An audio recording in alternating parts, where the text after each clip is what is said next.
So dear student, welcome again in part 4. So in last video we have seen method of synthesis. After that we are left with two method of synthesis, that is method of synthesis of haloarine. Okay, so electrophilic substitution reaction and Sandmeyer reaction. These are the two reactions from which we can prepare the haloarine. So for today's video, this is our agenda. So today we will study electrophilic substitution reaction followed by Sandmeyer reaction and then physical properties of the alkyl halides. So this portion of the syllabus will be covered in today's video. Okay, so let us see one by one. Now yesterday we have prepared alkyl halides, isn't it? Alkyl halides. Today we will go for the preparation of haloarine. See here, haloarenes. So it is also one of the halide derivative of the arene compound. For example, see here, this is your haloarine. We can say haloarine, where X is equal to what? Cl, Br and I. Okay, so first reaction is electrophilic substitution reaction. The condition for this reaction is it must contain arene. See here. Okay, after that dark condition is there and we required some Lewis acid. Which acid? Lewis acid, like Fe, FeCl3, anhydrous aluminium trichloride. So etc are the required. Very simple reaction is there. So let us prepare. Question: how will you prepare? How will you prepare haloarine? Chlorobenzene, yeah, bromobenzene, yeah, iodobenzene. Okay, that is also called as aryl. See here, aryl halide. That is the common name. Okay, so simple reaction is there. Everybody see here. First take any example of the arene. So let us take methyl benzene. What is this? It is your methyl benzene. Methyl benzene, known as toluene. Historical name is the toluene. After that, let us write twice Br2. Okay, that is the bromination, like this. Condition is very important. First condition is the dark Fe. Already I discussed this thing with you. Okay, so as a result, what happens? See here. As a result, we get two isomers here. First is the ortho. Okay, what is that ortho? Let us write here Br plus. Second is the para, CH3Br. Okay, so what is the name? You may write their name. Okay, no problem. So etc are the example. Now everybody see here. Here we are getting ortho and para isomer. Ortho and para isomer, isn't it? Ortho and para isomer. Now what happened? These ortho and para isomer are easily distinguishable. I mean to say, it's very easy to separate them. Why? Because their melting point is different. Their melting point is different, and that's why successfully we can separate out. Okay, so this is about the preparation of haloarine, that is also called aryl bromide from the toluene, isn't it? This reaction is the electrophilic substitution reaction. Next, number 2. Number 2 is very, very important under the title Sandmeyer reaction. Which reaction? Sandmeyer's reaction. Now this is also known as naming reaction. One of the important method for the preparation of aryl halide. For the preparation of aryl halide, that is called haloarine. Now everybody see here. First I go for the reaction. See here all of you. Let us take primary aromatic amine. This is the aromatic compound. If I write like this NH2, so this is called as aniline. What is this? Aniline. So this is called as primary aromatic amine, which further react with sodium nitrite,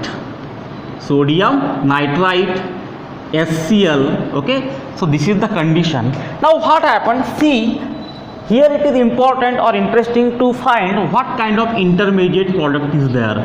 So there is a formation of, see here, benzene diazonium here N2 is there, okay, benzene. Now benzene diazonium chloride, which on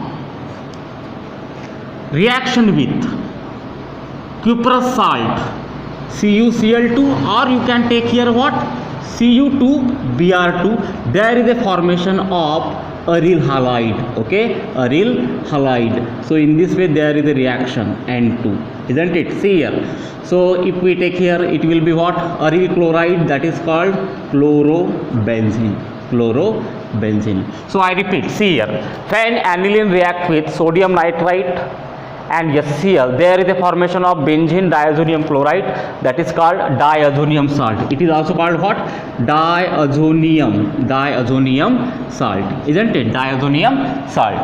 Now see here, if you are not able to find out this reaction, I am writing here. See here, this is your benzene diazonium chloride, okay, benzene diazonium chloride, which further react with Cu2Cl2, there is a formation of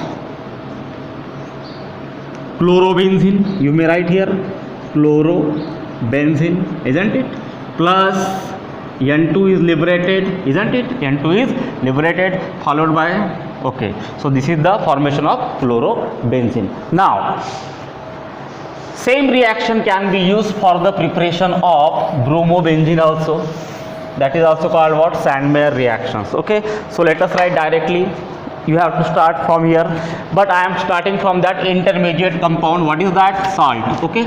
So see here, I am writing here N2 plus Cl, isn't it, benzene diazonium salt, benzene diazonium salt. Now on reaction with Cu2Br2, okay, Cu2Br2, what will happen? See here, here we will get Br directly, isn't it, N2 gas is liberated, plus HCl is there, so this is known as bromobenzene. So these are the example of the Sandmeyer reaction. These are the example of what, Sandmeyer reaction. Now by using this reaction we can again prepare iodobenzene. How? Let us write here. See here, when benzene diazonium salt, I am directly writing, okay, when benzene diazonium salt react with what, potassium iodide, there is a formation of desired product, that is iodobenzene. Which benzene?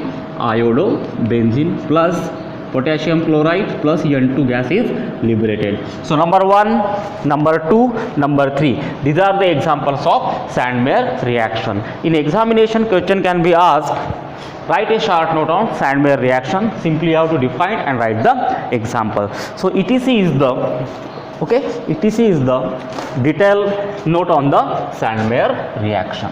Okay, now let us see the physical properties of aryl halide. See here, what happened. Number 3 title is very very important. What is that? Physical properties, okay, physical properties of alkyl halide. Here we will discuss 3 things. Intermolecular forces, okay, number 1, what, see carefully, very important exam point of view, intermolecular forces. Next one is the solubility, and followed by melting point, or you can say simply boiling point, okay. So question number is there, question number 1 first. Let us discuss in terms of question, okay. Now what happened? See here,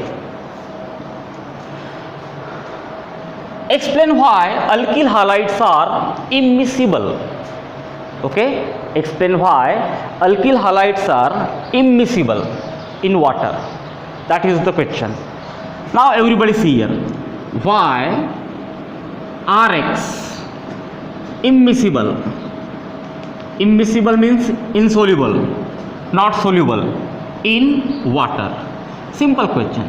Now everybody know what happens. See here, in alkyl halide there is a CX bond. Okay, there is a CX bond. Now halogen, everybody know halogen is highly electronegative, carbon is somewhat electropositive. Therefore this bond is polar in nature.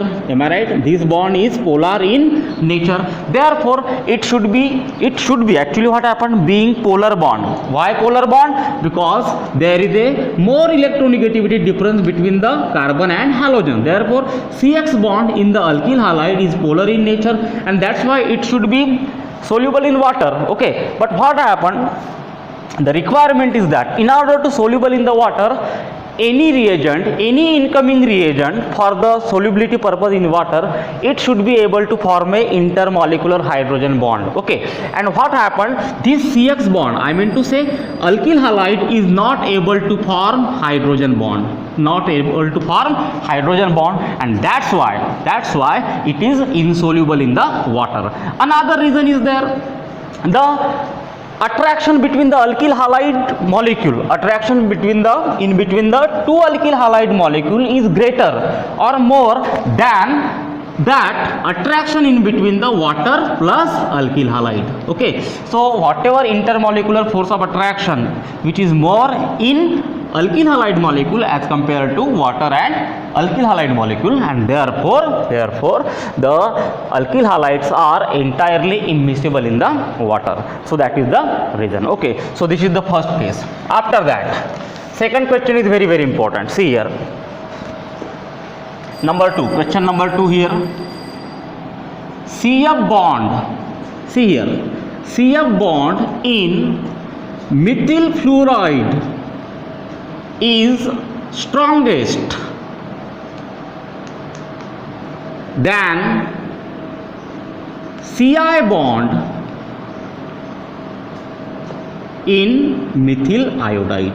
Okay, or you can say, explain why CF bond in methyl fluoride is strong while Ci bond in methyl iodide is weak. Okay, so reason is that everybody see here, as we move from fluorine to iodine, see here, as we move from fluorine to iodine, what happened, the mass of halogen increases. Okay, therefore the bond length increases from CF to Ci.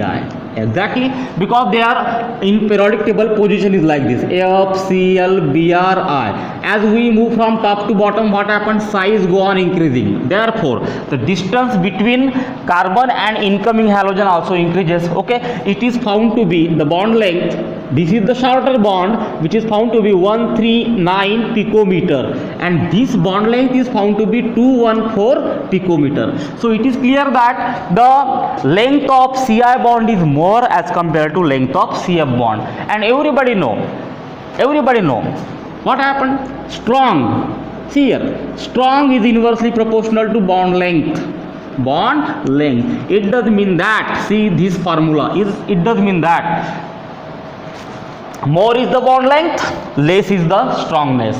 Okay, therefore if shorter is the bond, more strong is the bond. If longer is the bond, more weak is the bond. So this is the first parameter on which we can say CF bond in methyl fluoride is stronger as compared to Ci bond in the methyl iodide. Now another reason for that, see here, another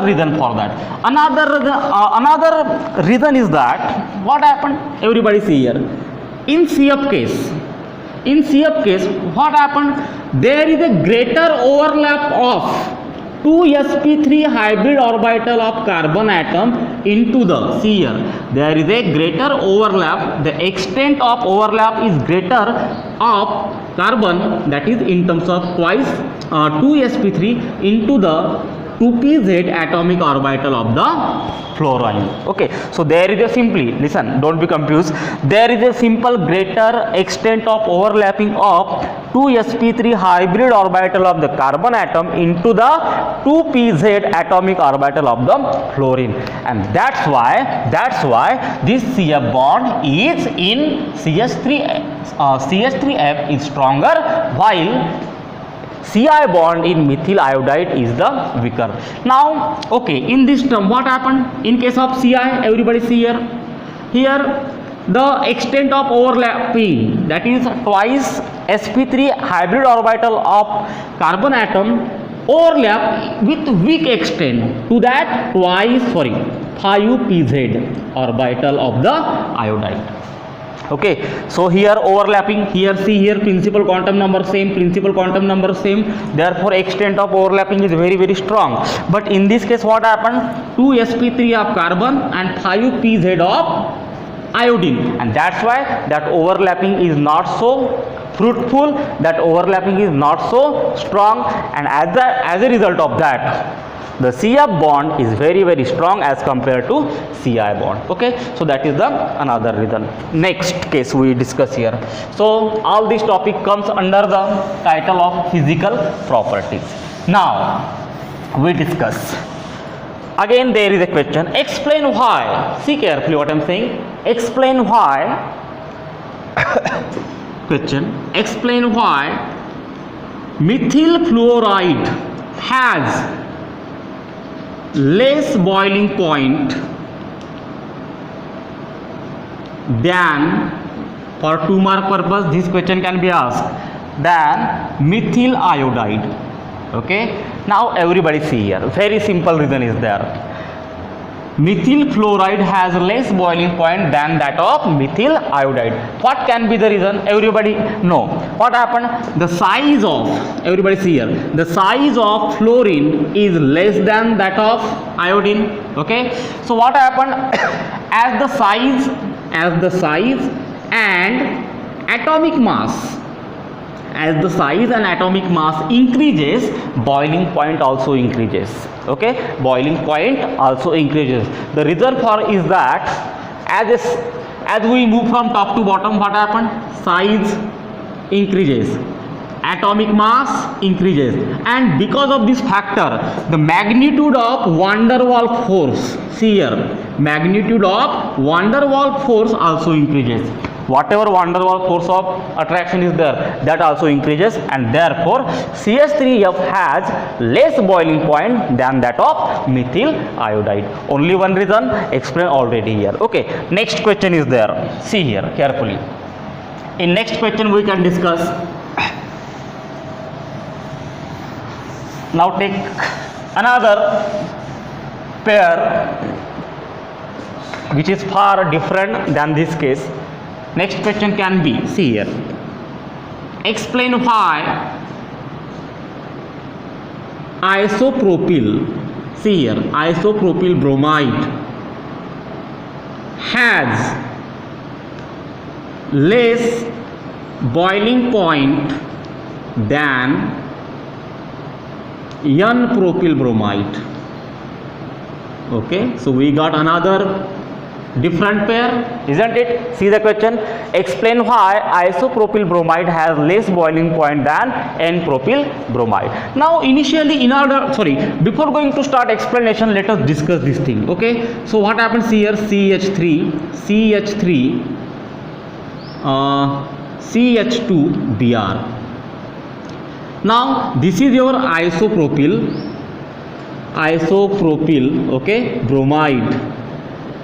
Then let's go for N-propyl bromide. Now in both case what happened? N-propyl bromide. Okay, in short I am writing, in both cases difference is that in case of iso there is a branching, and it is the straight chain, So what happened? Whenever there is a branching, okay, as a result of branching there is a decrease in the surface area, of the molecule, and as a result of that van der Waals force, okay, the van der Waals force decreases, and therefore such a type of branch compound do have less boiling point as compared to such a type of straight chain compound. Now what happened here? First reason is that as there is a branching. Because of branching, surface area decreases. As surface area of the molecule decreases, automatically what happened? The magnitude of van der Waals force, okay, magnitude of van der Waals force also decreases, and therefore it has low boiling point as compared to that of straight chain. Such a type of case do not arise in case of straight chain. Next, see here. Now again we discuss another case in terms of new question. Very fine question is there. Explain why. See here, question. Explain why dichlorobenzene dichlorobenzene has more melting point than ortho or para isomer, or you can say benzene, ortho or para chlorobenzene. Now everybody see here what happened. This is the what dichlorobenzene, ortho, it will be ortho,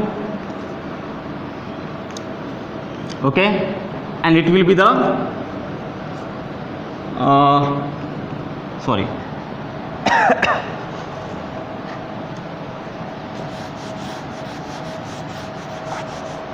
now see here, has more melting point than ortho or para chlorobenzene. Now the reason is that, see here, ortho dichlorobenzene is symmetrical in nature. How it is? It is a symmetrical in nature, and being symmetrical in nature, it can fit very properly into the crystal structure, lattice structure or crystal structure. Are you getting what I am saying? Being symmetrical as compared to this one, as compared to this isomer, this dichlorobenzene is very, very symmetrical and that's why it can fit very properly inside the lattice structure or crystal structure. As a result of that, the magnitude of intermolecular forces suddenly increases, and it is very difficult to overcome the energy that is called lattice energy. It is very difficult to. Now when it will be melt, when we overcome the lattice energy of the crystal of that lattice, okay, and it is very difficult to overcome over what? Lattice energy of this crystal because of the proper fitting or sitting, and that's why such a type of symmetrical structure always has a more melting point, or in case of that it is the boiling point also. Okay, so this is about the physical property. Now there is one suitable query. I will give you some example. Such a type of example can be the part of multiple choice question, no problem. See here, arrange the following. Arrange the following according to increasing boiling point. Number A. See here, 1 bromobutane. Number 2, B, 1 bromopropane. I hope you are perfect in nomenclature and their structure. Number C, 2 bromopropane. Okay, 2 bromopropane. D, 1 bromo 2 methyl propane. Okay, now let's do one job first. See here, first we will have their structure, then we decide who has more boiling point. Arrange according to the increasing boiling point. Now number A, what is number A? See here, 1 bromobutane, I am writing here, CH3, CH2, CH2, CH2, Br. Number B, 1 bromopropane, CH3, CH2, CH2, Br. Number C, 2 bromopropane, CH3 CH Br CH3, and number D, what is there? 1 bromo 2 methyl propane, CH3 CH CH 1 bromo 2 methyl. Okay, now everybody know, see here,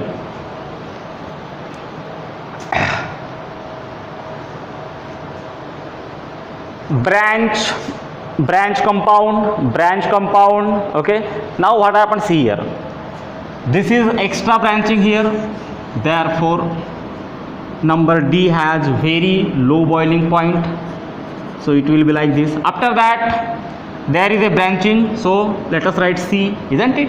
After that everybody see here, A and B, what happened? Here mass is less, here mass is more, and we know more is the mass, more is the boiling point, therefore here B and here A. Based on previous explanation you may find out, so this is the correct order which is said that here the boiling point is going to increase. Okay, so I am stopping here. So this lecture is also important as far as physical properties are concerned. Listen carefully, watch carefully, understand properly, isn't it? Thank you.